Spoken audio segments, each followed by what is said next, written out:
Welcome back to another entry in my video diary of Animal Crossing New Horizons. I'm dear darling, this is my island Fawnhollow, and shall we see what's going on today? Now, I didn't really play much since last time, I don't think.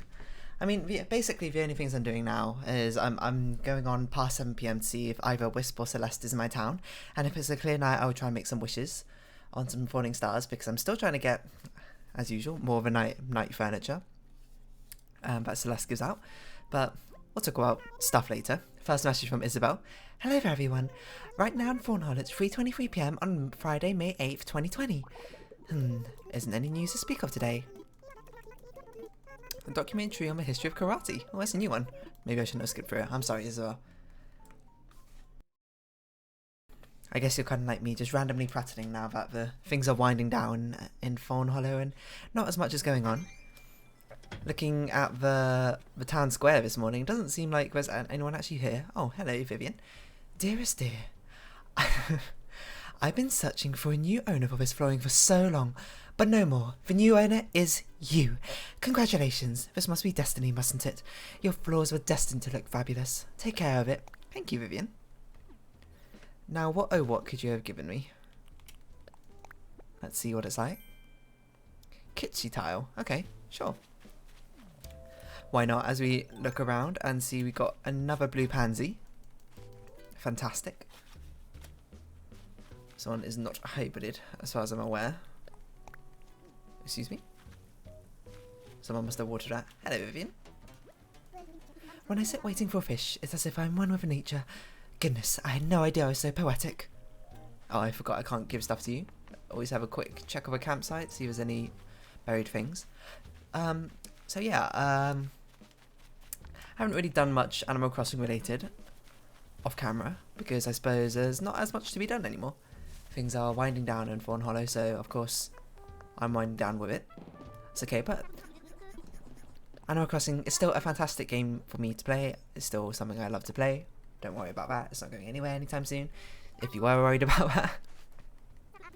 And instead, it's becoming much more of a casual thing of just seeing what's going on daily. Maybe when there's big events going on, we'll have more exciting things. Apart from that, I'm just going to randomly talk about stuff, because that's what I do.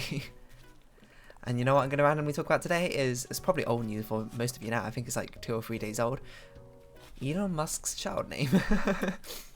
If you don't know, well, if you don't know who Elon Musk is, you might as well go Google him, to be honest. I'm not sure I'm going to give you anything particularly helpful with regards to that, so. Him is his girlfriend, wife, I'm not actually sure, are having a child, and they announced on Twitter recently that what they were going to name it was something like X, and then the combined letter AE, and then A12. Hold on, I might even be able to type it in. So it was just like, this is what, if you don't know. If you already know what I'm talking about, and you probably already have your own thoughts on it. XAE, and then what was it? Capital A dash. Why can't you use the @ symbol in the chat? Have you noticed that? It's blocked off. I don't know why. So like that. Which, you know, if you're like me and most other people, you'd see that and be like, that's a really interesting name, isn't it? That's how would you pronounce that? And there were some theories going around that apparently it's pronounced Kyle because it's like the Greek letter Chi, I think, and then A is kind of pronounced like E, and then A12 means the 12th letter of the alphabet being L, so it's like Kyle, which I'm gonna say is a little bit odd, I suppose, in the nicest way possible. Yeah. Apparently he's also said it's pronounced like X-A12, which if you had a name like that, I imagine you would not be particularly happy with your parents naming you that. Unless you also thought along similar lines to them, in which case maybe you're like, wow, thanks mum and dad, this is my perfect name, it really speaks to me, which, you know, more power to you. I can't imagine I would be like that, nor hopefully my child wouldn't think something like that. You see, a name is what it is. It's to, well, I suppose names can mean different things to different people, but in essence, it's just a way to label yourself in different, have a way of differentiating yourself from others, I suppose, through verbal means in its most practical sense. And I suppose in one aspect that name does pretty well. I don't think anyone's ever going to be called that, maybe ever in history, or perhaps in future. And I don't think their name officially is the child's name. I don't think it's they're officially called that yet, but still, I mean, that's certainly one way of being distinctive. Would I say that's a good way of being distinctive? No, I'd wager no. And I think most other people would probably be like, nah, that's what. Don't call your child that. It's what those. It's like those categories. I'm not sure what it's called in English, but the Japanese like to call them kira names, which just sort of means like, I don't know. Kira is like a sparkling, I believe, sort of adjective. Like onomatopoeia might be a better word to use. So like when something twinkles, you'd be like, you say it's kira. Also, why haven't I replaced this with the pink ladies? Yeah, I'm not entirely sure. I'm not sure what it's called in English, but a distinctive name of which you only use to be unique, I suppose, would be how I'd phrase it. Distinctive, but not necessarily in a good way, more in a much more whimsical, unique for the sake of being unique way, rather than, you know, unique in the sense of you're actually being different and unique, or standing out in a good way. Might be a better way to phrase it. Which, you know, I think we've all gone through a similar sort of phase of trying to find, especially in your teenage years, I'm sure, trying to find your own place in the world, trying to find what makes you distinctive and unique. And I can imagine if many of us got the opportunity to name ourselves at ages maybe 8 to 14, you'd probably go with some crazy sounding name like that, or something of similar ilk, something that you'd expect to maybe hear about in an anime or something. That's how I'd put it properly, I suppose. And I can't just help but wonder, for one, how do you even come up with a name like that? So, to me, absolutely absurd. Hippo, hello Hippo, what are you doing up here? Didn't expect you. It's just like I can get some of the other, what are they called? I'm just going to continue calling them kira names, even though that's not what they're probably called in English, but things like when they go like, I don't know, like going Chelsea, but they like replace half the letters with different letters, like spelling, I don't know, Xielze or something. I don't know, in fact, I wouldn't even say Chelsea, but you know what I mean. Or hopefully you understand the concept I'm trying to portray across here. Ooh, Red's here, that's good. We'll talk to you in a second, Red. Let's just talk to Sylvana first. I understand how you come up with those names. You take a base names, but you want to make it distinctive because you don't want to be... Because most names are decently common. Actually, that's probably a logical fallacy. The common names are decently common, and having someone else with the same name as you, perhaps you would want a way to distinguish yourself from a crowd a little bit. So, of course, that's what your parents would do. Something like that. Change it up a little bit. But how do you get to that sort of name? Like, I think if you ever get to a point of putting punctuation in a name, such that it's not like a combination of two names like Mary Kate or something like that, then something has gone.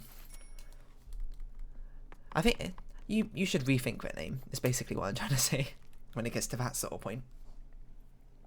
Names are distinctive and you should want to find your way to make it unique, but you don't have to do it through a name like that, and you shouldn't put that on the child who doesn't even get a say in that name, I suppose.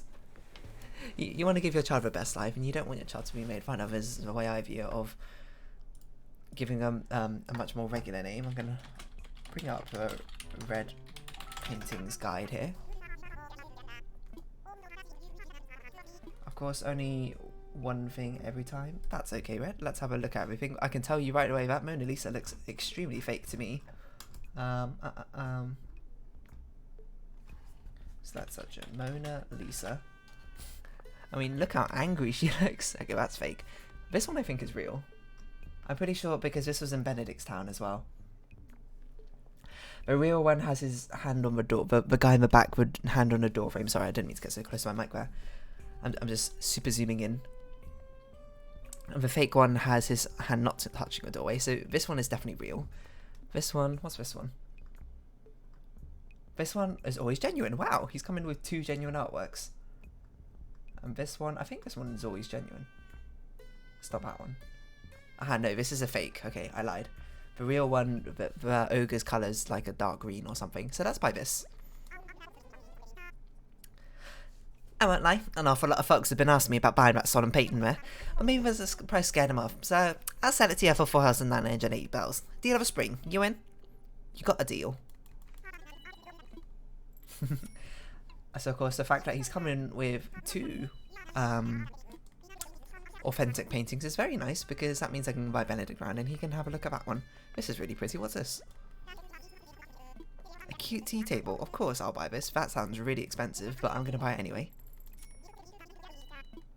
I wonder if other furniture items that Red has is like rarer ones which are harder to find in the shop, which is why he upsells them. Or maybe that's just really what a cute tea table costs. Is it something that's been put into my inventory? Perhaps so. A dark lily wreath. Oh, I need to start planting more of these flowers before my inventory gets filled up again.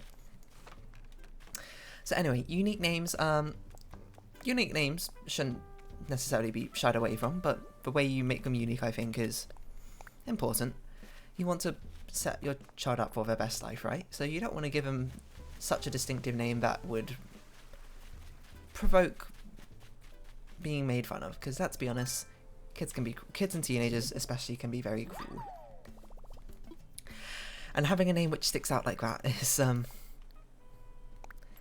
honestly must be very tough on the child when it comes round to it, is how I'd put it. Luckily, I suppose they can change their name when the time comes to it. But that's just the sort of thing which makes your child resent you, surely. That sort of affect a purple? Hold on a second. How did this rose make a purple and white rose? Breed white and purple to get purple. To get purple to 50% chance. Okay, it doesn't always make a purple rose. I wonder if this is hybrid white. You know, hold on. I'm gonna take this time to look up that guide again,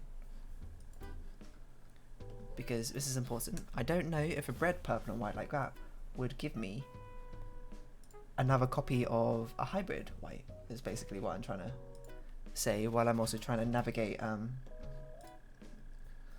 through my web systems, which is honestly not a very human way to phrase that sentence, but still. Let's see, breed purple and white to get white hood at this stretch. Harvey's purple buzzing, your option trying to together.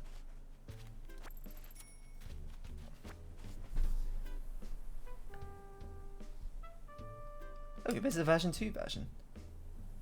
The first few pairings all use seed flowers. Sorry, apparently they've updated this guide since, so I'm just looking at it now. Breed seed white with seed yellow to get white 00110. What? Breed 2 seed whites to get purple. Breed a seed red and a seed yellow to get an orange. Ah, this is so much shorter than the other version. A seed white and a seed yellow. I don't know where my seed yellows are anymore. Oh, these are seed yellows, right? I don't know where my seed whites are, though. These are seed whites. No, these are hybrid whites.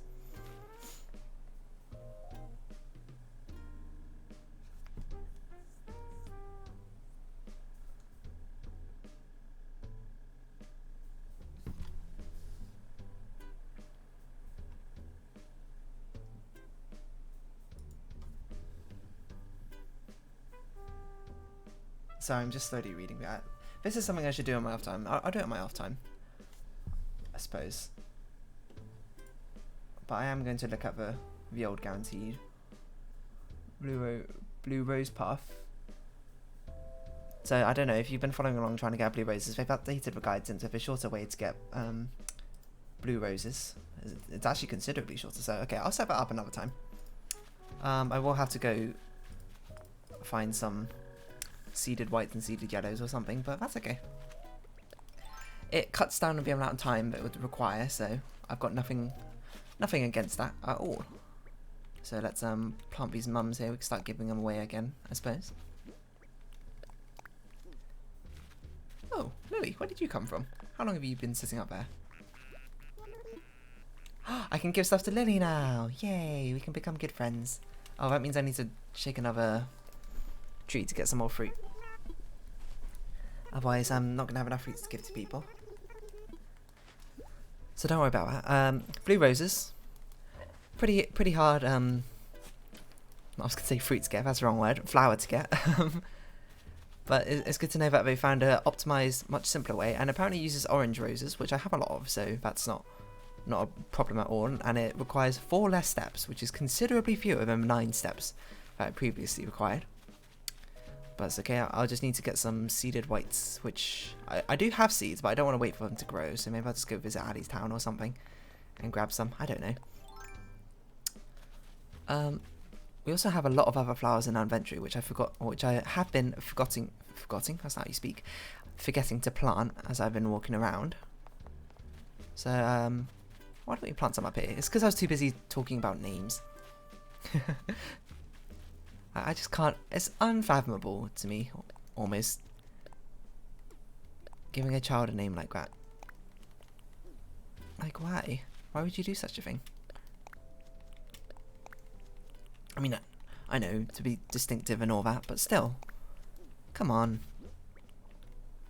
You shouldn't do a child like that. Phrasing. You shouldn't, you should set your child up for best possibilities in the future, and that sort of name is gonna, everyone's gonna raise an eye at that, you know. Oh, I think I spoke enough about that sort of subject. It does sound like it's the name of a planet, but doesn't it? It's kind of like stage names that artists take. And like, I understand like performers taking those much more unusual names because they want to be distinctive, and it's obviously it's not their actual name. It's something that they use as a stage name, as a persona, I suppose, to custom them up. I mean, I'm doing the same here, dear darling. That's my own persona, I suppose. That I'm using online rather than using my own details. What should we get from here? I get a doctor's coat. I don't think I've seen that yet.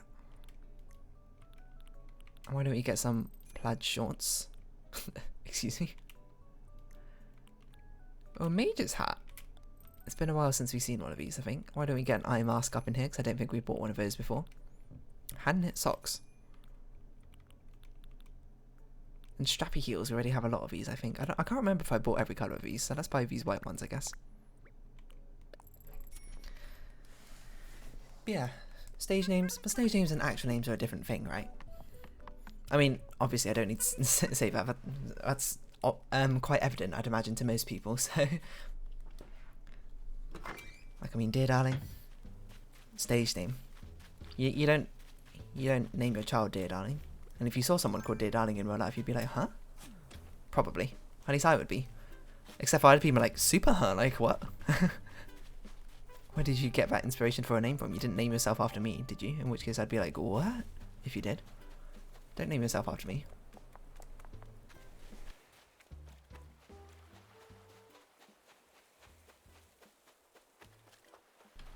Sorry, my stomach is making these horribly gurgling noises. It's like... Which I don't think anyone wants to listen to. Especially not me, so I mute myself. What was I talking about? Names. So yeah.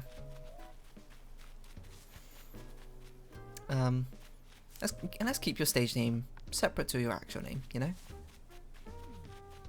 Different things or different times and different places, that sort of thing. There's a time and place for everything. It's like, you know, it's like wearing clothes, you know?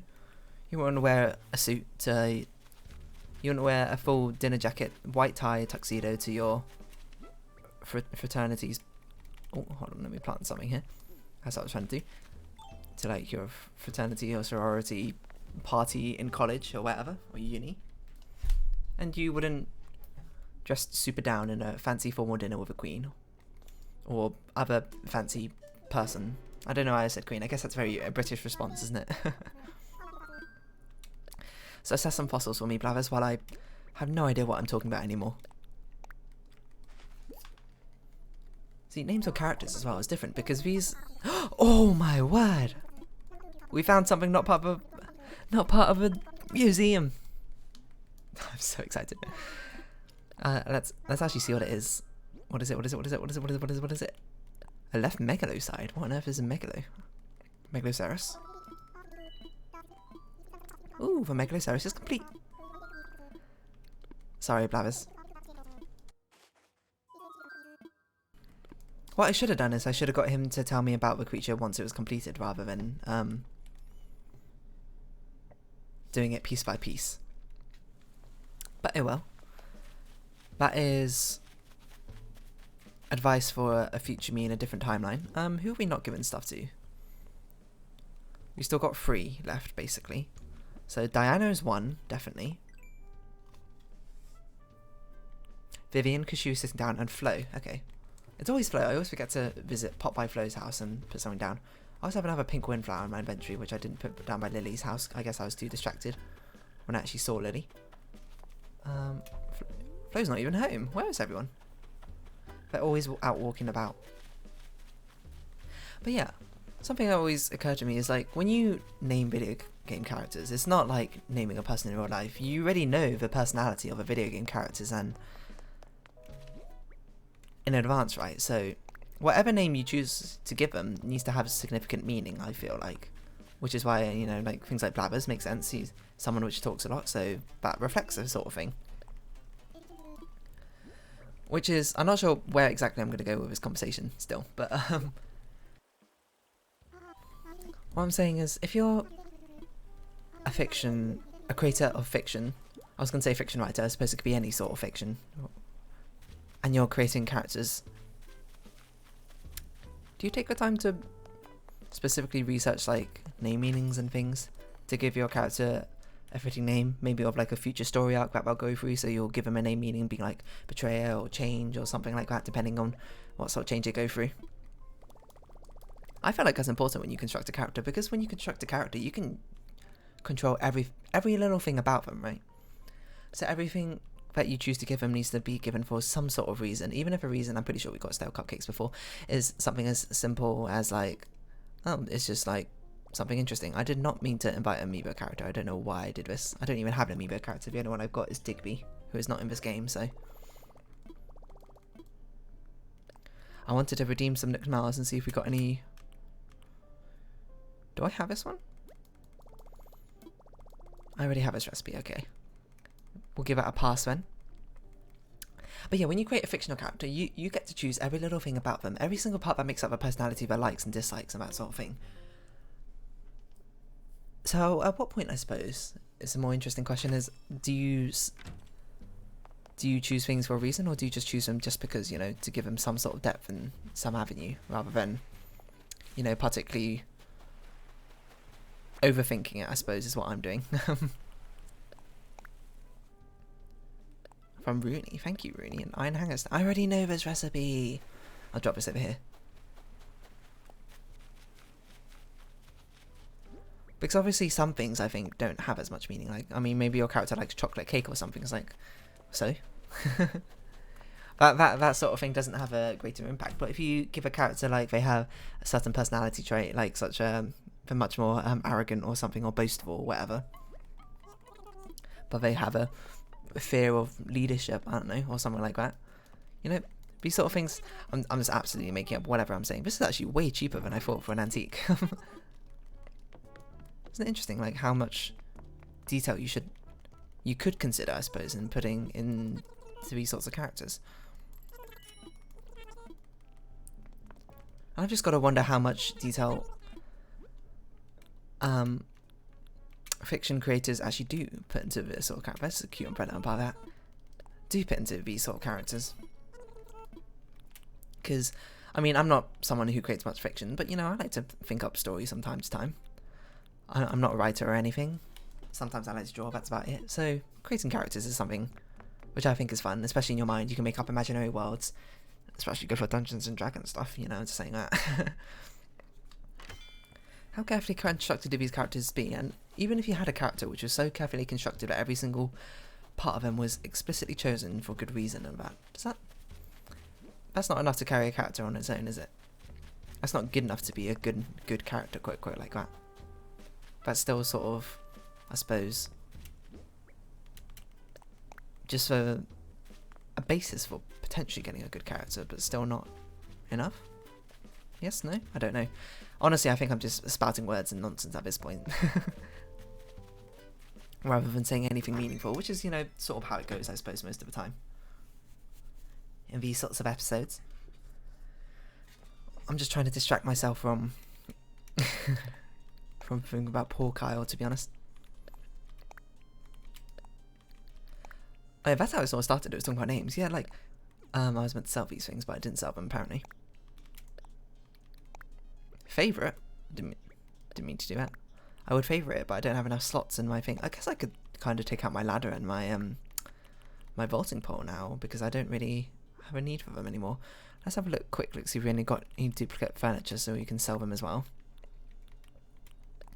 I just like having a lot of duplicate furniture items, so especially when I can always order them if I need to do that. Apart from cardboard boxes, you know, cardboard boxes are a crafting material, so I'm totally okay with having them. Duplicate colours are okay for now. Maybe I'll think lesser of them later, but you know, I think it's okay for now. Do we have any duplicate walls? I should really start redecorating some of my things, especially since I've emptied out some turnips, and I don't really need as many turnips anymore. Ooh. Medium round that, small round that. You got me there.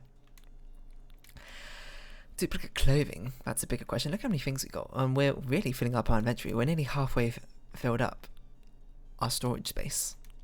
Look at all these raincoats I have. I don't think I've even bought any. I think these raincoats are all ones which were given to me by other people. Oh, there we go. It's like a rugby shirt. That's been duplicated. I guess I wouldn't call it a rugby shirt, right? Pea leather skirt. One of these Vivian gave me, right? I wonder if that would actually be really cool if the villagers gave you, because she said something to like try out a different style. Wow, I've so many of these to try out a different style. So she gave me a pea leather skirt. I wonder if it's because I'm wearing a much more cute ensemble. She on purposely gave me something which is much more cool side of a spectrum to be like, ooh, why don't you change up your look with that? That would be really interesting. It's one of those small details which I feel like people wouldn't notice though in a game. Which I got a feel for, because obviously I'm not a video game developer or anything, but I always like coming up with these like small flavour of, not flavour of life. What's a phrase? What is a phrase? I don't know, but basically like small flavourings of much more interesting details to put in these sort of games. But you think about it, it's not really worth it to put it in from like a development standard, because basically no one's going to pick up on those sort of things. Like, how are they going to know if they're slightly more inclined to give you clothing items not matching your current style and then recommending you try out something new? Because the only way you know something like that, if it's probabilistic, is by taking a massively large sample size, you know, law of large numbers or that, to even begin to understand if that's a probability which has a higher chance or not. And if it does, you'll see it and be like, ooh, that'd be nice. But no, for one, no one's going to get like 1,000 different items, gifts from these villages, for one thing. And for two, no one's going to track them and record them. And for three, no one's going to statistically analyse them and then realise there's some significance there. I suppose with a sample size of 1,000, maybe that's enough on itself, but you don't need to do much analysis. But still, like, who's going to do that? No one, I tell you. And while the detail might be amazing and sweet to put in, you look at it and be like, oh, that's cute. It's giving the villagers more personality in life. It's sort of, doesn't it just feel sad when you would put so much effort into development, something like that, like thinking through, implementing it, testing it, bug fixing and all that, and then just no one even notices. Like, most people, it's a very human nature to want to feel appreciated, right, for work that you've done, or being noticed in some way. And that, I suppose, just goes against it entirely and is not much of a worthy investment, I suppose, in most cases. So I suppose running on that theme of being noticed, unique names, I suppose that's a tying element of this episode. We've basically reached 30 minutes and I have nothing really more to say, to be honest. I don't even know what I've been talking about for the past half an hour. I can't believe it's been half an hour already. But I'm going to sort out these blue roses things. I'm going to read through that guide and I'll let you know at the start of the next episode or my next entry of a video diary, what has to change over here for me to get it done. So until then, I'm going to work hard on reading that guide. But until then, if you have been watching, thank you very much. This has been Animal Crossing New Horizons on my island of Fawnhollow, and I've been Dear Darling. I hope we can see each other again, but for now, it's our farewell. So until next time, bye bye for now.